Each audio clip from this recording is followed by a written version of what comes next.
Welcome to Tech Beyond Gender podcast. I'm your host, Meena Satishkumar. Today, we have the privilege of having Agnes Magombedze, the head of technology risk at Bank of New Zealand. With over 15 years of experience in IT risk management, information security, and IT auditing, Agnes is holding prestigious certifications such as CISA, CISM, and CRISC. Her mission is to empower technology and digital business units to navigate risk and deliver value with confidence. Known for her patience, persistence, and determination, Agnes is not only a leader in managing risk, but also an inspiration to her team and stakeholders as they grow and innovate at speed. Welcome, Agnes. Thanks for joining us today. Thank you. Good to be here. Now, let's start at the beginning. Could you share a little bit about your childhood and upbringing? What was it like growing up, and how did those early experiences shape your path? Yeah, so starting from the beginning. So I was born in Zimbabwe, in a family of 5 kids, and I am the youngest. So yeah, grew up as the baby of the family. And I am like 10 years difference with the one I follow after.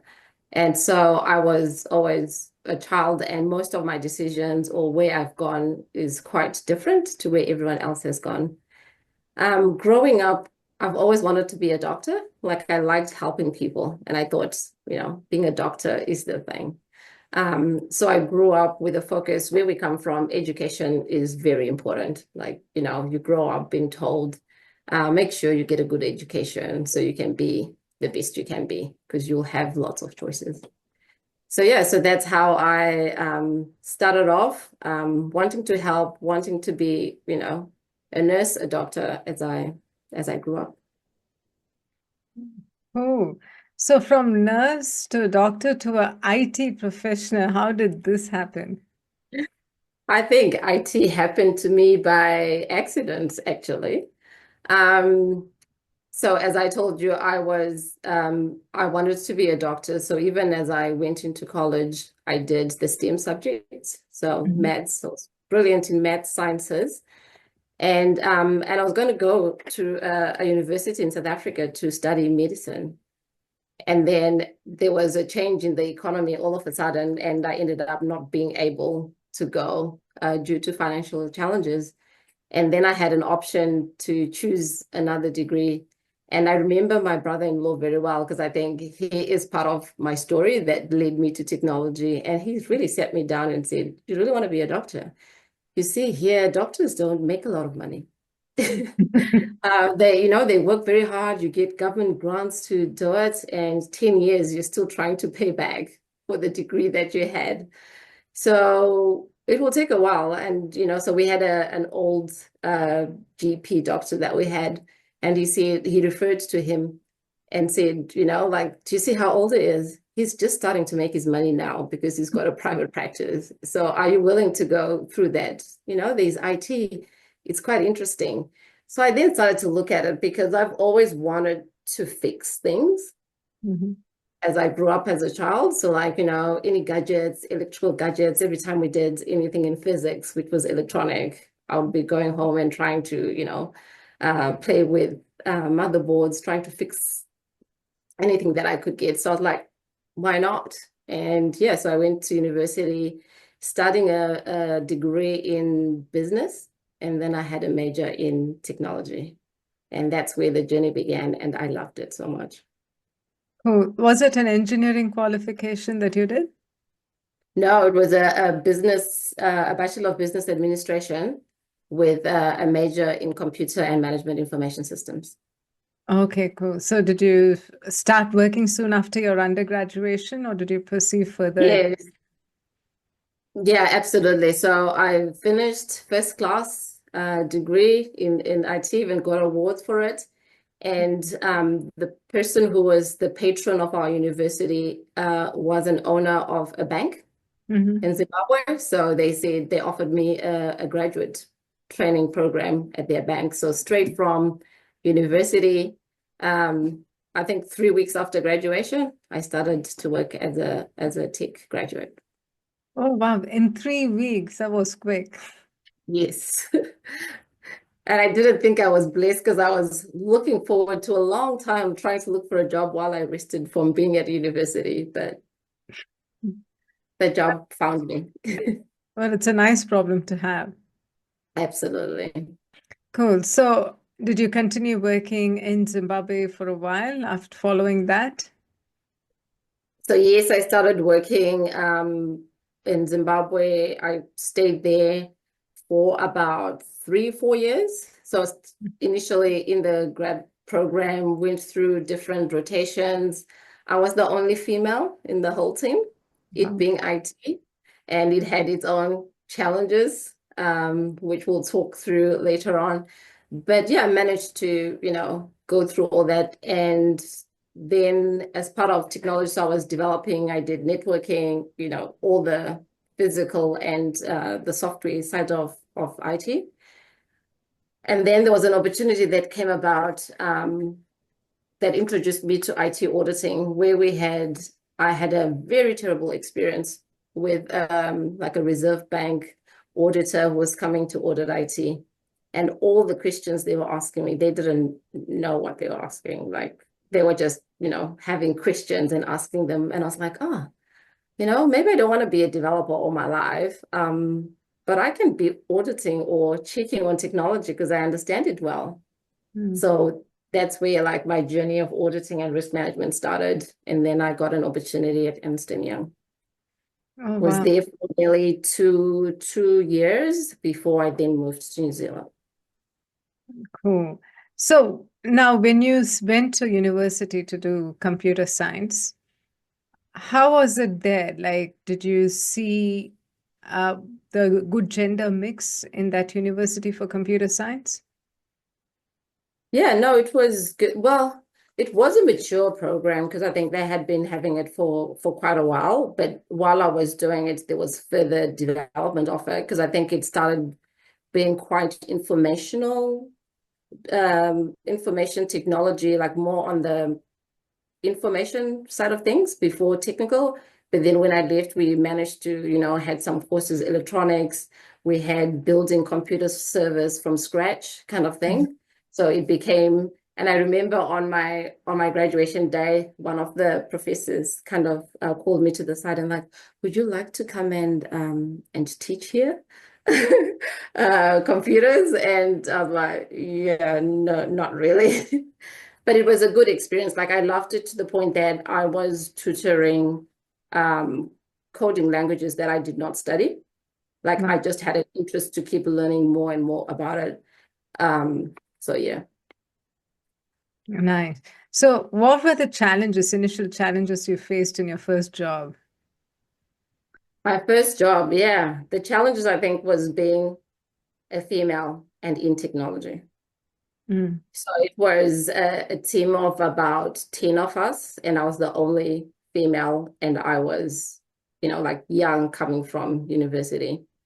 Then the networks that's when they still had satellites for networks. Hmm. And so you would go, as part of that, you needed to go and one experience I did, one of the branches went down. They're like, oh, I think let's go and look at the satellite on top of a building. We go in, and then there are these metal stairs on top of the very high building where you climb to get to the satellite and see whether everything is still connected and stuff.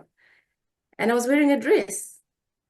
So the guy was like, oh, because the guy was teaching me and I was shadowing him. He's kind of like, okay, do you want to go first? And then you're kind of like, yeah, that's not appropriate. Like, I'm going to go up and you're following me.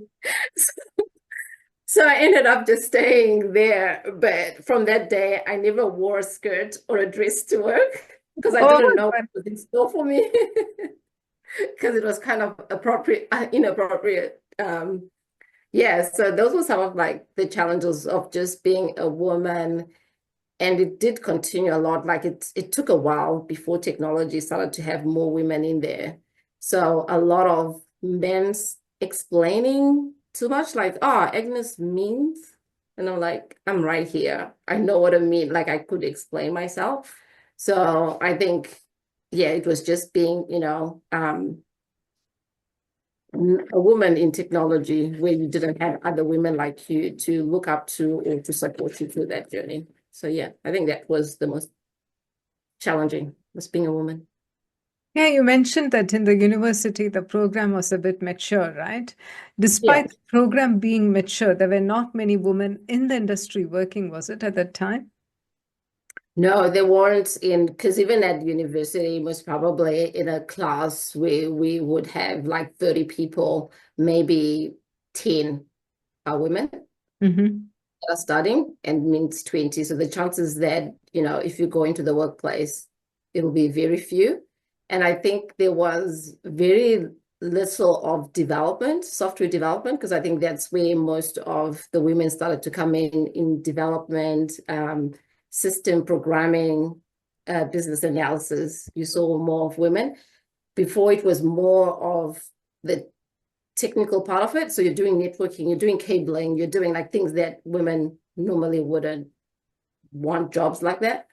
So I think that's why. But the more we went into software engineering, software related IT, then more women started to come. Because I think before I left, there was one other lady who came in, but she stayed briefly and then she left.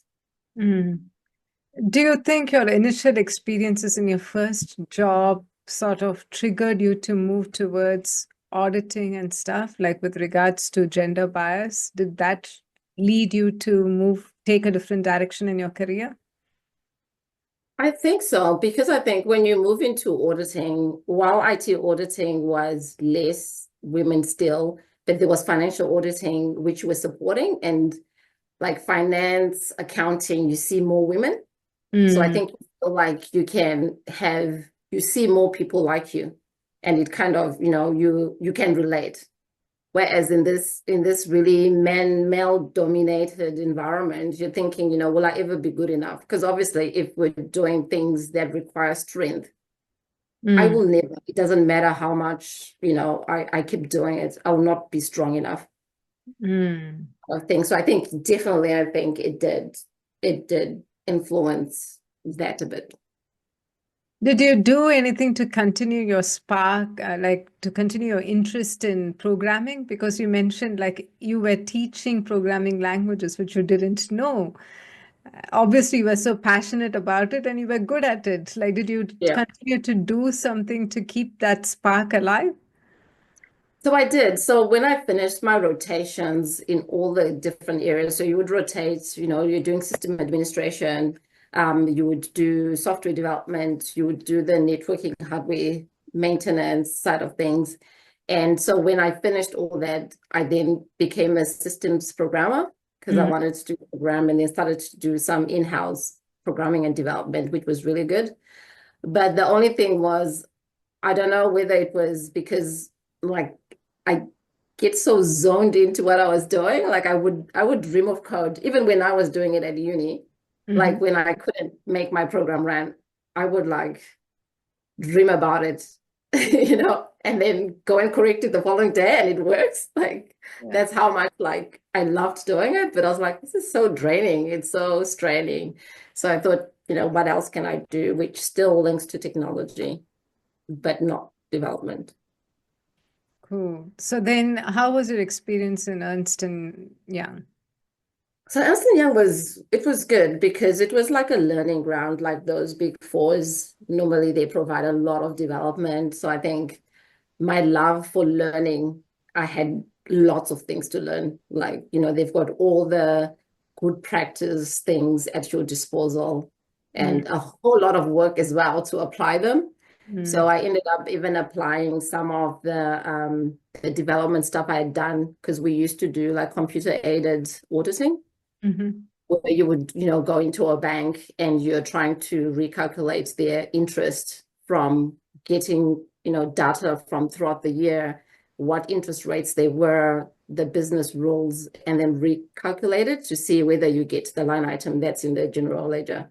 So that was quite exciting. And I think I really enjoyed it. And yeah, and they had, varying levels of experience in there. So it just gave you an opportunity to thrive, really. Mm. Did you experience any sort of gender bias again in the auditing space when you first began? No, not really. I think it was well balanced from a gender perspective. So you'd see there would be female partners, there were senior managers that were female as well. And yeah, so it was the balance. I think I felt more at home because I wasn't sticking out like a sore thumb. Like you're the only kind of, the only one that is like you. Mm. So then what triggered your move to New Zealand? Yeah, I moved to New Zealand. So in Zimbabwe, things were not like politically stable and the economy wasn't great. So it just got to a point where people started to look for opportunities elsewhere. And working in a professional services firm, which are around the world, it was kind of easier.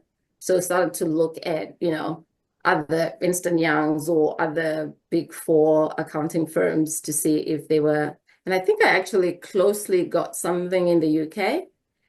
And then there was an opportunity that came, I forgot how it came about, but Deloitte New Zealand was recruiting in South Africa. And so we decided, South Africa, that's close. And they're like, oh, you can call or you can come in person if you're close. I was like, I'm not taking chances. So went and flew there, like pretty much had a day trip to just go and meet with them face to face, first impressions, and said, you can only try, right? So just went and came back. And then after a couple of days, I got a message, can we have a second interview? We really liked our chat we had with you. So that's how it began. And yeah, got the role. And I was on my way to New Zealand. But funny enough, when it was getting to being offered the role, I was like, where is New Zealand? Like, Australia, the UK, Yeah. and then you're Googling it and you're seeing this little strip in the water. And it's Yeah. like, that's like, okay, am I sure? I'm like, what choice do I have? Let me go and try out and see how it goes. Nice. So, what were the most challenging aspects of starting all over again in a new country, both personally and professionally?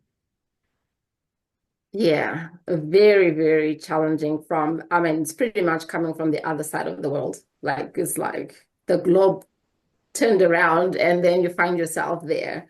So I came first and I came by myself. Mm. So your support network gone. Like, it's just you and whatever connection you're going to have is people you're connecting with here. Mm. And then there were also cultural differences with the things that you're seeing for the first time and you're surprised. Like, I'd never worked outside of my home country. Like, I'd gone neighboring countries, but not like this far and this different. Mm. And then just the way you look. So you look different from most of the people that are there. So people are kind of like, in the workplace, you almost feel like people are not sure you're genuine. Like, do you really know what you're doing? You just feel like you had to really work hard to prove yourself until then you get that respect of, oh yeah, no, she actually knows what she's doing. What she told us in the interviews for real kind of thing. A part of it, you're kind of like, is it me seeing that way or is it really happening? But I think it was happening that way. And then there were also differences in like workplace norms or how things are done. Mm-hmm. So back home, you work hard Mm. and people will see it and you're acknowledged and you're rewarded. Mm. Like, you don't have to go and say, I think I'm doing really well. Like, people see by your work.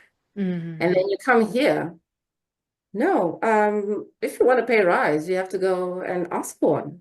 Mm. Like, if you don't ask for one, you're happy. You know, the employer doesn't have to worry about you. You're happy. So those are some of the things I learned earlier on, like, because I had an experience where it was end of the year and you do your performance reviews and stuff. And then, oh yeah, sorry, you won't be having any, and then you're thinking, all these clients have been like giving you awesome feedback that has been coming, like you've done great work, and you're like, my work is speaking for itself. Mm. And they're like, oh yeah, no, no, we really appreciate the work you've done, whatever, but it doesn't, translate to an increase because we thought you were just happy you didn't say. And I'm like, oh, I needed to say. So those are some of the things that you learned along the way, that yeah, things were kind of different and you kind of had to understand your new environment, learn from it and adapt. Mm. So, like us, some of us like us have challenges, both two challenges, I think, not just being a woman in tech, it's also being a Mhm. woman of color in tech, right? Yeah. So, what did you think that you would have had better pay rise or more opportunities if not for these challenges? Oh, absolutely. And I did discover that from so after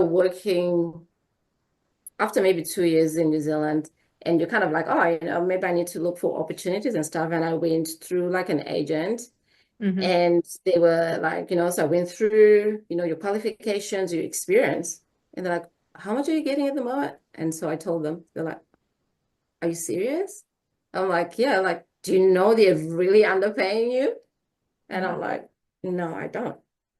And they're like, no, like, and then they started to apply for jobs and they were recommending for jobs that were twice the pay I was getting. Wow.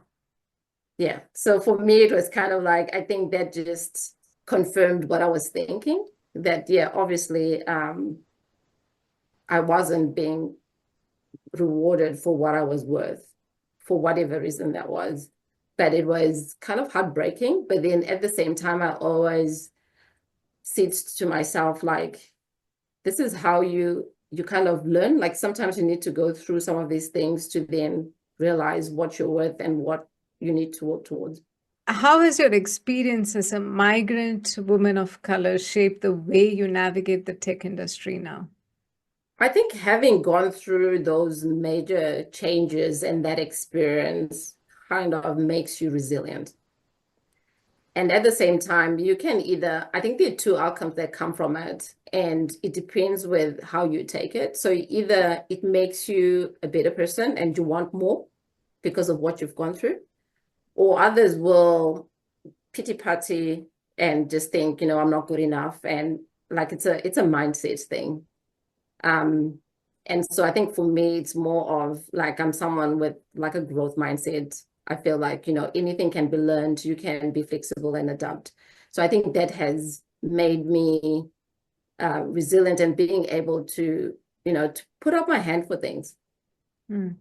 Like you put up your hand if there's an opportunity, would you like to do this? Like in recently, right, where there was an opportunity to act as a GM for governance in technology.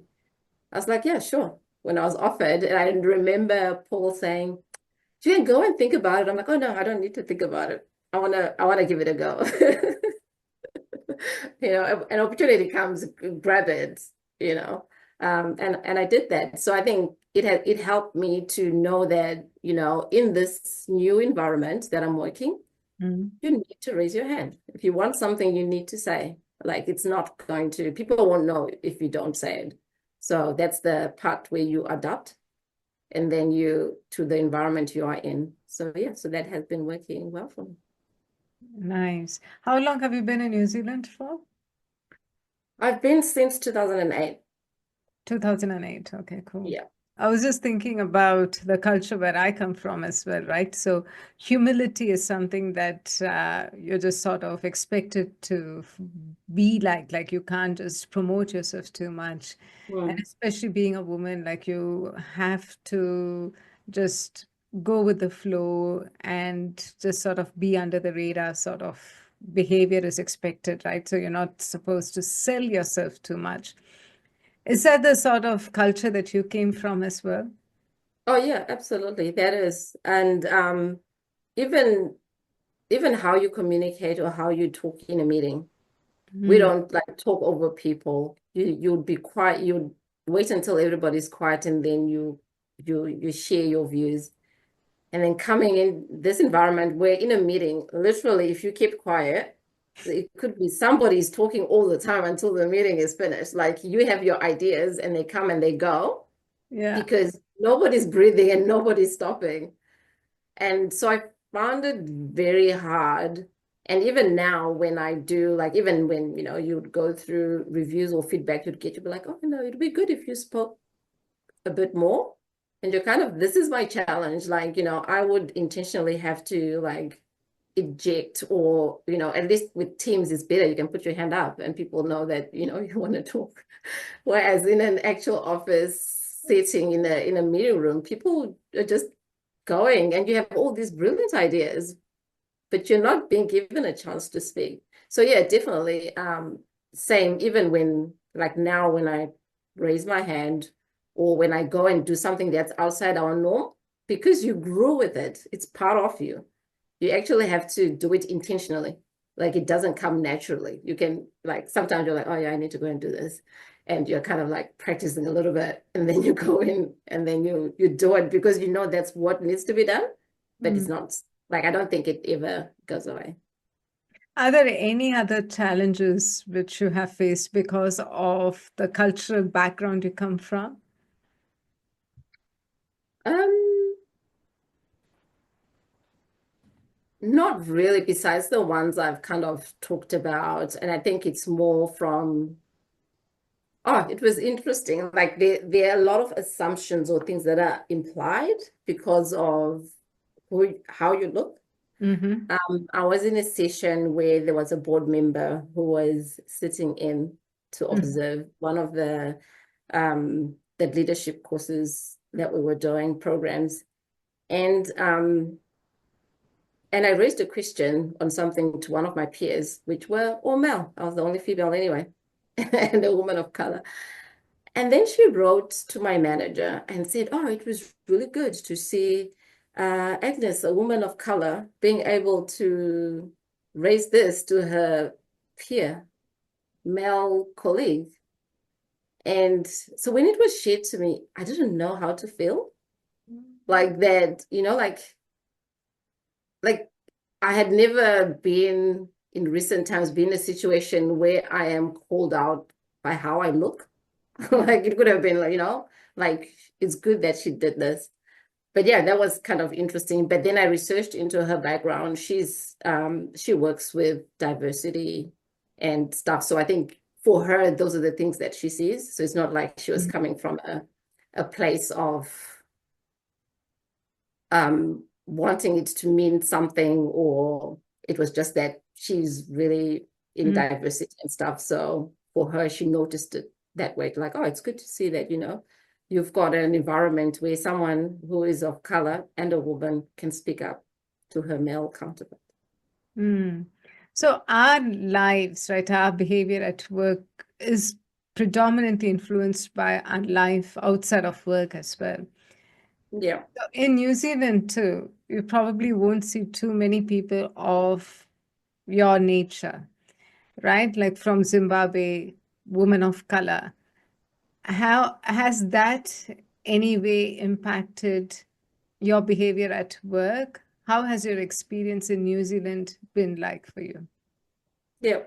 I think it has been good. I think I moved past seeing my color, because Mm-hmm. sometimes I always say, even in the small community that we do have, that, how sometimes we think people are being racial, but Mm. sometimes we are more racial than they are, because we're always seeing ourselves as the minority, the people that should have challenges.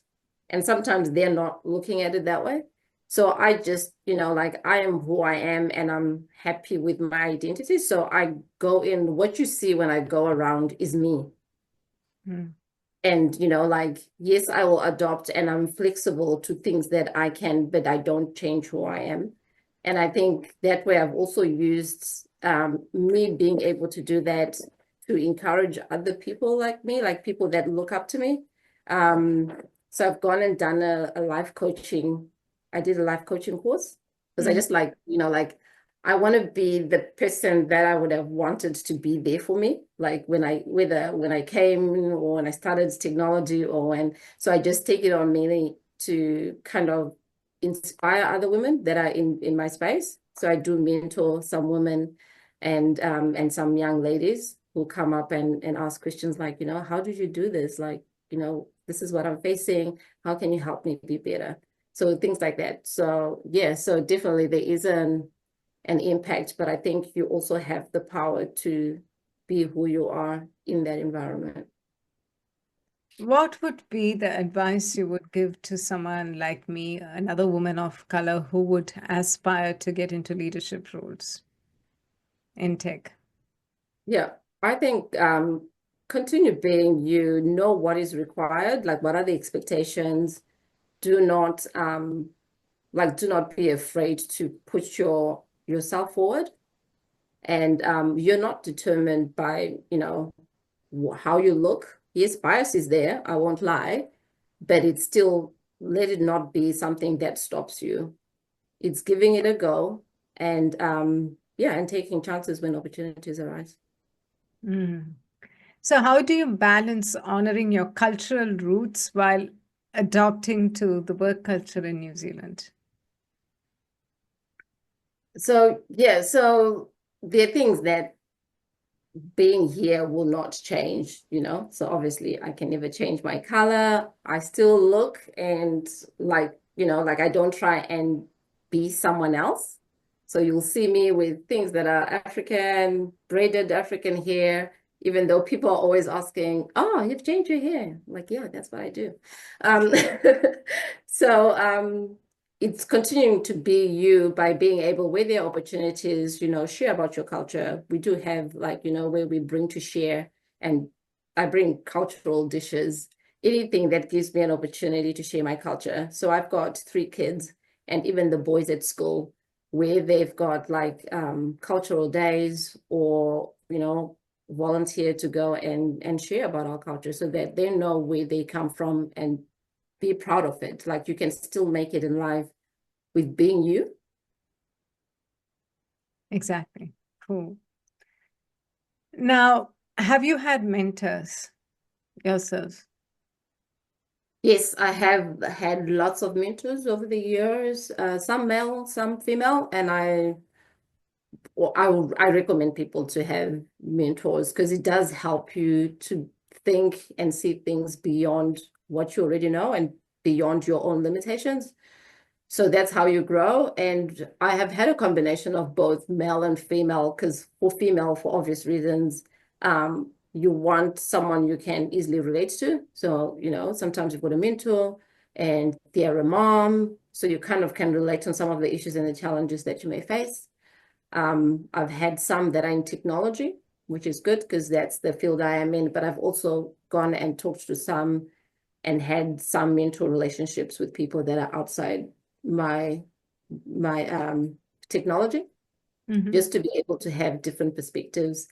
It has been quite helpful and insightful in terms of sometimes there are things that you saw in a certain way, but through those relationships, you see things differently.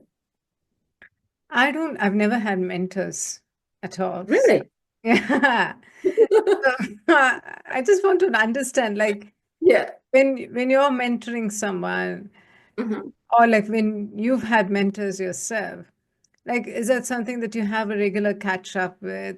And what are the things that you would normally discuss? Like, do you have a set agenda that you prepare and come? How does it work?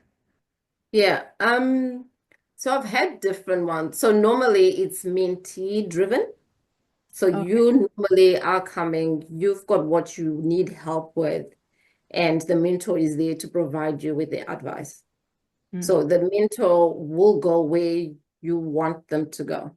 Like it's not therapy. So if you're talking about, and sometimes there will be some situations where, it's maybe it's something depending with your relationship, it might be something that's happening at work, or it could be, I want to go higher. I want to progress in my career.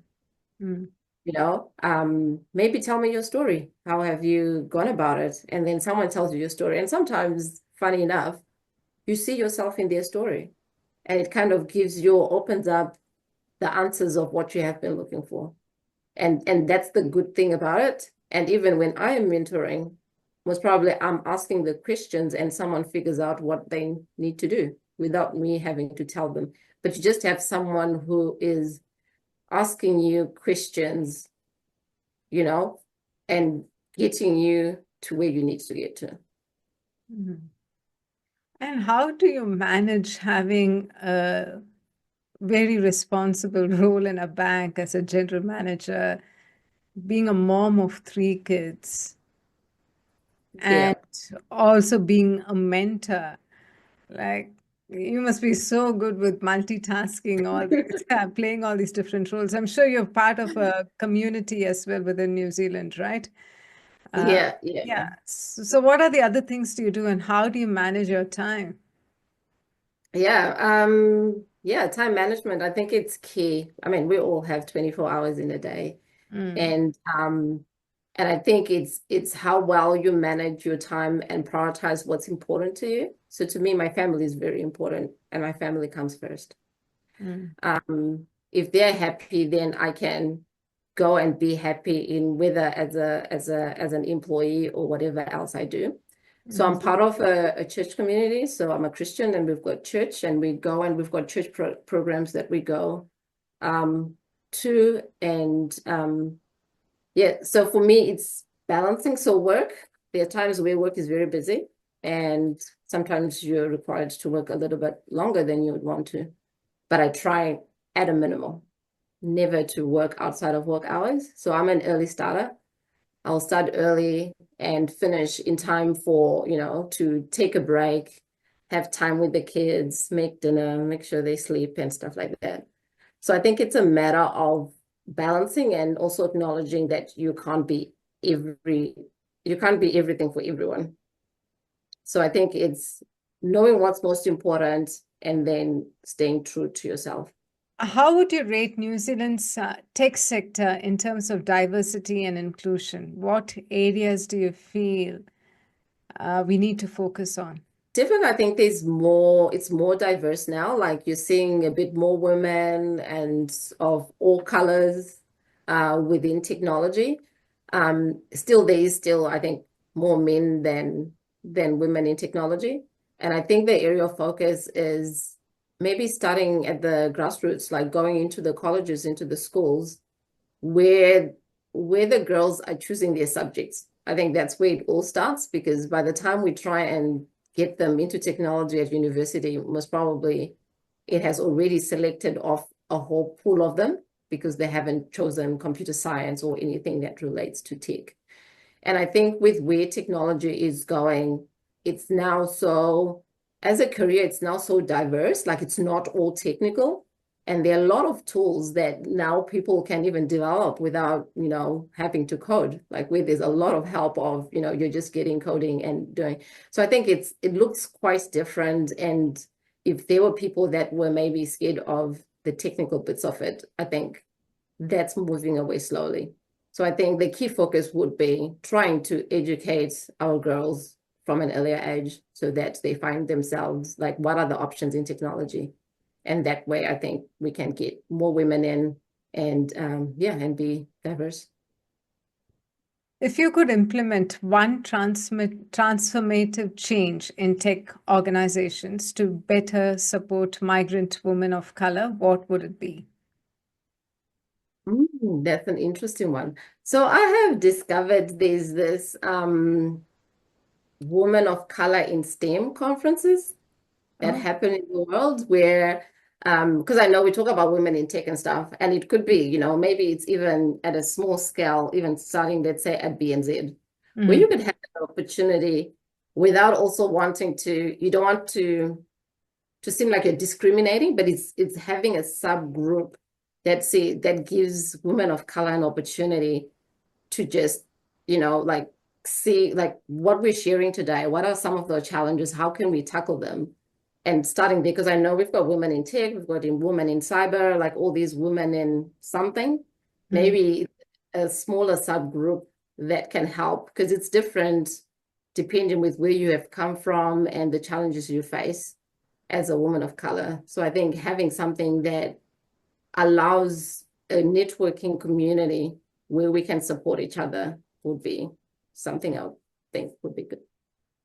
Yeah, I think it's absolutely needed, right? Because we don't really see many women of color in leadership roles either. Yeah. Yeah. Which is So quite interesting because even when with this opportunity I had a lot of people come up to me and said it was really good when you were doing the tech talks that we could see you, like I could see myself in you, like, oh, we can make it there. Like we can be given an opportunity. Because sometimes unless you can see it, it's hard to relate that it can be done. exactly. Yeah, absolutely. What advice would you give to migrant women of color who are either stepping into or striving to grow within the tech industry? I think learn a lot. Hmm. Be you, be unapologetically you. Like whatever you look, don't try and fit in. Like don't try and fit in when you were born to stand out. I think you're there for a reason. So shine as you are. That's very nice. Are there any particular skills, mindsets, or networks you believe are essential for success in this field? I think definitely networks. It's good to be networked to like-minded people. So there are a lot of groups and forums and even some industry groupings that you like. I'm part of the ISACA community.